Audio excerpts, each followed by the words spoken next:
Hello everyone. आज की class में हम करेंगे डायग्रामेटिक प्रेजेंटेशंस। तो सबसे पहले हम क्या करेंगे, सबसे पहले इस टॉपिक को समझेंगे। उसके बाद जो 2015 में स्टैटिस्टिकल असिस्टेंट के क्वेश्चन पेपर में क्वेश्चंस आए थे, फिर हम क्या करेंगे, उसको सॉल्व करेंगे। तो चलो जल्दी से स्टार्ट करते हैं। देखो, तीन तरीके के, there are three types of diagrammatic presentation.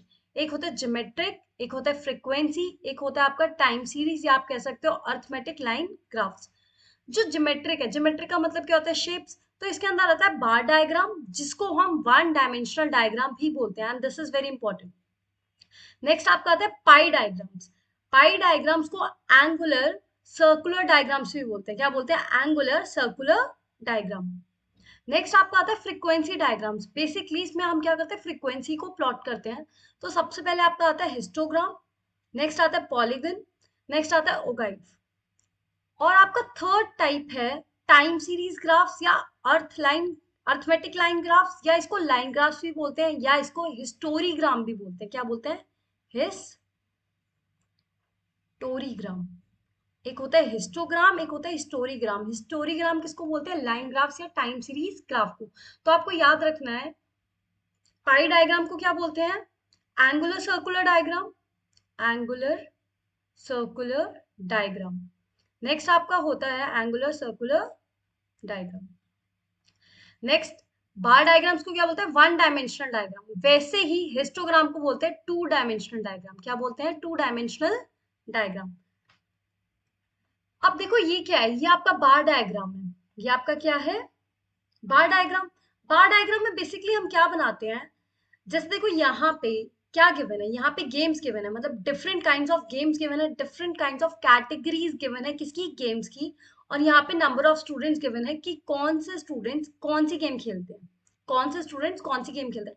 यहाँ पे आपको बेसिकली क्या गिवन है? गेम्स की कैटेगरीज गिवन है, different types of games given है। यहाँ पे आपको नंबर नहीं गिवन। तो इसको बोलते हैं कैटेगोरिकल डेटा। तो बार डायग्राम और हिस्टोग्राम में सबसे इंपॉर्टेंट जो डिफरेंशिएशन है वो क्या है? बार डायग्राम में आपका कैटेगोरिकल डेटा आता है, कैटेगरीज प्लॉट होती हैं, और एक साइड पे फ्रीक्वेंसी प्लॉट होती है। बट हिस्टोग्राम पे क्या होता है आपका? यहाँ पे भी नंबर प्लॉट होगा, यहाँ पे भी नंबर प्लॉट होगा, मतलब क्वांटिटेटिव डेटा, जिसको आप क्या कर सकते हो? मेजर कर सकते हो। अब कैटेगरीज है, कैटेगरीज को तो मेजर नहीं कर सकते। तो बार डायग्राम में हमेशा कैटेगोरिकल डेटा आता है, और हिस्टोग्राम में क्या आता है आपका? Quantitative data. बार डायग्राम को हम क्या बोलते हैं? वन डायमेंशनल डायग्राम बोलते हैं। क्या बोलते हैं? One dimensional diagram. वैसे ही हिस्टोग्राम को हम बोलते हैं टू डायमेंशनल डायग्राम। नेक्स्ट है, जो आपका बार डायग्राम होता है ना, वो आप डिस्क्रीट सीरीज या कंटिन्यूस सीरीज, किसी भी सीरीज का बना सकते हो। बट हिस्टोग्राम सिर्फ और सिर्फ कंटिन्यूस सीरीज का ही बनता है। ये आपको ध्यान रखना है। ये इंपॉर्टेंट पॉइंट्स हैं जो आपको याद रखने हैं, जो आपके पेपर में आपके आ सकते हैं। नेक्स्ट है, बार डायग्राम में देखो क्या होता है, एक पर्टिकुलर स्पेसिंग होती है, मतलब यहाँ पे जो गैप है हमेशा सेम रहेगा। जो गैप है आपका हमेशा सेम रहेगा, और हर बार की विड्थ भी सेम रहती है। मतलब विड्थ क्या होगा? ये हर बार की विड्थ भी सेम रहती है। तो इसमें प्रॉपर स्पेसिंग होती है। स्पेस दिख रही है आपको? Equal space. वैसे ही हिस्टोग्राम में कोई भी स्पेस नहीं होती, बार्स एडजेसेंट होते हैं, इसमें आपको स्पेस नहीं मिलेगी। नेक्स्ट है, जो आपकी फ्रीक्वेंसी है, जो नंबर ऑफ स्टूडेंट्स है, ये कैसे पता लग रहा है कि किसमें कितने ज्यादा है किसमें कम है? बार की लेंथ से। जैसे देखो यहाँ पे अगर आप देखोगे तो लेंथ सबसे ज्यादा किसकी है? यहाँ पे। तो आपको पता लग गया कि क्रिकेट सबसे ज्यादा स्टूडेंट्स खेल रहे हैं। तो जब भी हम बार डायग्राम बनाते हैं ना, इसमें सिर्फ लेंथ मैटर करती है। क्या मैटर करती है? लेंथ। आपकी आपकी सिर्फ लेंथ मैटर कर रही है, विड्थ मैटर नहीं करी, क्योंकि विड्थ तो सब में क्या है? सेम है। इसीलिए इसको वन डायमेंशनल डायग्राम बोलते हैं। वेयर एज यहाँ पे जो फ्रीक्वेंसी डिपिक्ट हो रही है, जो आपकी ये जो फ्रीक्वेंसी बता रहे हैं, ये कैसे पता लगता है? हिस्टोग्राम के पूरे एरिया से। मतलब यहाँ पे आपकी लेंथ भी आती है और विड्थ भी आती है। इसीलिए इसमें क्या दो चीजें होती है, इसमें लेंथ और विड्थ। इसीलिए इसको टू डायमेंशनल डायग्राम बोलते हैं। इसको क्या बोलते हैं? टू डायमेंशनल डायग्राम, क्योंकि इसमें दोनों चीजें आ रही हैं। तो देखो बार डायग्राम, जो आपका ये बार डायग्राम है, इसमें हमने क्या बोला? लेंथ से हमें पता लग रहा है कि किसमें स्टूडेंट्स क्या है ज्यादा। एक टर्म होती है मेजर ऑफ सेंट्रल टेंडेंसी में, क्या होता है? Mean mode median. मोड का मतलब क्या होता है कि कोई चीज कितनी बार आ रही है, सबसे ज्यादा बार, मतलब सबसे ज्यादा इसमें से स्टूडेंट्स किस में है, तो हमें कैसे पता लगा, बार डायग्राम से, with the help of a length, उसकी लेंथ देख के। तो बार डायग्राम आपका कौन सा सेंट्रल टेंडेंसी बताता है, मोड। बार डायग्राम से आपको पता लगता है कि कौन सी चीज सबसे ज्यादा बार आ रही है। मोड का मतलब क्या होता है, कोई भी चीज सबसे ज्यादा बार जब आती है, जिसकी फ्रीक्वेंसी ज्यादा होती है, तो बार डायग्राम से हमें कौन सा सेंट्रल टेंडेंसी पता लगता है, मोड। ये छोटे छोटे क्वेश्चंस है जो आपको ध्यान रखने की जरूरत है, क्योंकि यही छोटे छोटे क्वेश्चंस, इन्हीं पे क्वेश्चन बनता है और बच्चों को डाउट होता है। नेक्स्ट है फ्रीक्वेंसी पॉलीगन। फ्रीक्वेंसी पॉलीगन में कैसे बनता है, देखो फ्रीक्वेंसी पॉलीगन क्या होता है, बेसिकली आपने हिस्टोग्राम प्लॉट कर लिया, हिस्टोग्राम की मिड वैल्यूज ले लेते हैं, हिस्टोग्राम की हमने क्या लिया, मिड वैल्यूज लेके उनको with the help of a scale join कर देते हैं। फॉर एग्जांपल बी से सी को ज्वाइन करो, सी से डी को ज्वाइन करो with the help of a scale, with the help of a scale, ये इंपॉर्टेंट है यहाँ पर। और इसको हमेशा ना यहाँ से ज्वाइन करके आप छोड़ नहीं सकते, बी से आपने सी ज्वाइन कर लिया, सी से डी, डी से ई, आपको इसको एक्स एक्सिस तक ज्वाइन करना होता है, तब आपका जाके क्या होता है, फ्रीक्वेंसी पॉलीगन कंप्लीट होता है। नेक्स्ट आता है फ्रीक्वेंसी कर्व। देखो फ्रीक्वेंसी पॉलीगन और फ्रीक्वेंसी कर्व में बस इतना सा डिफरेंस है, उसमें हम with the help of scale join करते हैं, जो मिड पॉइंट्स होते हैं ना, इसको स्केल से ज्वाइन करते हैं, तो ये स्ट्रेट लाइंस बनती हैं। बट जब आप कर्व बना रहे होते हो, आप क्या करते हो, ये जो मिड पॉइंट्स होते हैं, जो भी आपके मिड पॉइंट्स हैं, आप इसको ज्वाइन करोगे but with the help of a smooth curve. जैसे ये आपके पॉइंट्स हो गए, ये आपका हिस्टोग्राम है, लेट्स से जो भी आपके पॉइंट्स हैं, ये आपके पॉइंट्स हैं, यहां से एक बार आपने स्टार्ट किया, फिर आपको रुकना नहीं है, रुकना एंड पे ही है। तो फ्रीक्वेंसी कर्व और पॉलीगन में बस ये डिफरेंस है, frequency polygon with the help of scale बनता है, whereas curve smooth hand से बनता है। आप हैंड से एक स्मूथ कर्व बनाओगे, एक बार स्टार्ट करोगे फिर लास्ट में एंड करोगे, उससे पहले आपको रुकना नहीं। नेक्स्ट आता है टाइम सीरीज ग्राफ।